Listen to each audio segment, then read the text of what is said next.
100세 시대이긴 합니다만은 건강을 유지하면서 장수하는 게 중요하겠죠. 그래서 마련한 시간 건강한 아침입니다. 지난 시간에 갑상선 기능 이상에 대해서 알아봤는데 오늘도 관련 얘기 계속 이어가겠습니다. 어서 오십시오. 자, 지난 시간에 갑상선 호르몬 이상 때문에 기능 항진증이다, 저하증이다 이런 게 왔는데 네. 그렇다면 결절은 뭘 얘기하는 거죠? 네, 결절은요, 혹처럼 갑상선에 생기는 구조적인 변화를 말합니다. 갑상선 결절 또는 종양이라고 하는데요. 보통 초음파 검사를 통해 결절을 확인하게 됩니다. 양성이면 갑상선 결절, 악성 결절이 발견되면 갑상선 암이라고 합니다. 지금 화면에 보시면요, 결절 모양을 볼 수가 있는데요.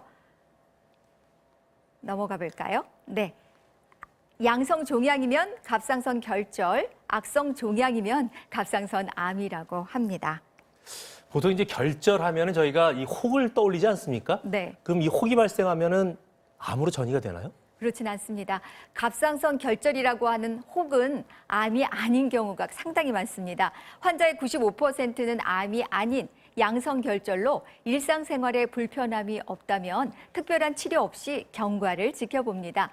양성 결절은 크기가 커지거나 작아질 순 있지만 암으로 발전하는 일은 없습니다.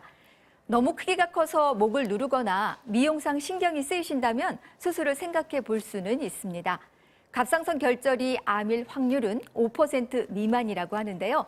대부분 치료 경과가 좋고 전이도 느립니다. 다만 갑상선 암은 전조 증상이 따로 없어서 사전에 찾아내기가 어렵습니다.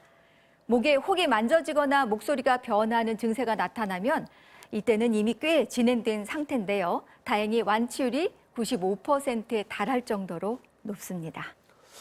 완치율이 높다니까 다행이긴 한데 만약에 발견이 되면은 바로 수술을 하나요? 그 시기는 어떻게 됩니까, 그러면? 그렇진 않습니다. 악성 결절은 폐, 뇌, 간으로 전이될 수 있어서 암 진단을 받으면 대부분 수술을 권했지만 최근 들어서는 경과를 지켜본 후에 수술이 진행된다고 하는데요. 갑상선 외과 최영준 교수의 설명 들어보시겠습니다.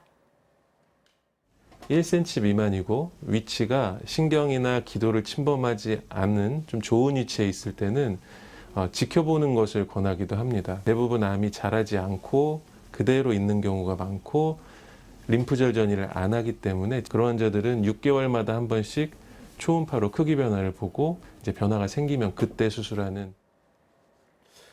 그러면 수술 과정은 어떻게 진행이 됩니까?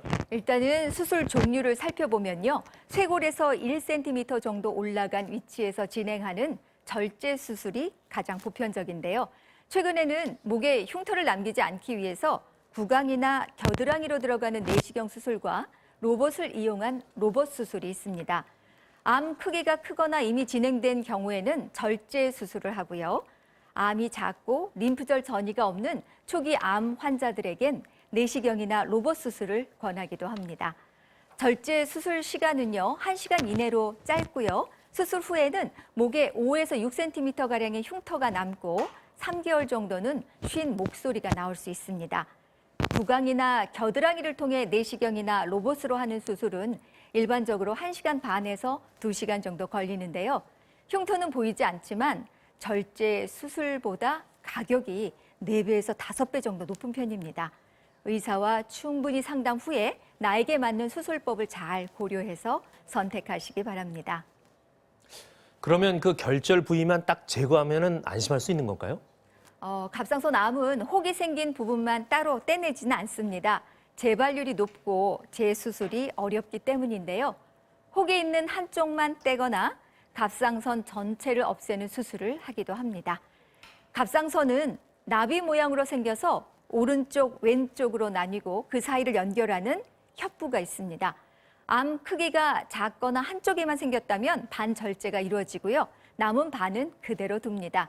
하지만 악성 결절이 양쪽에 있거나 크기가 커서 재발 위험이 있다면 전체를 다 절제해야 하고요.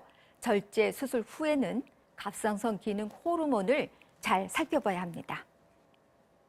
전절제하는 분들은 갑상선이 없기 때문에 갑상선 호르몬제를 평생 드셔야 되고 반절제하는 분들은 남은 반의 기능을 봐서 기능이 괜찮으면 약을 안 드실 수 있는데 10명 수술하면 7명 정도는 반절잔 분들의 70%는 약을 안 드시고도 괜찮게 갑상선 기능이 유지가 됩니다.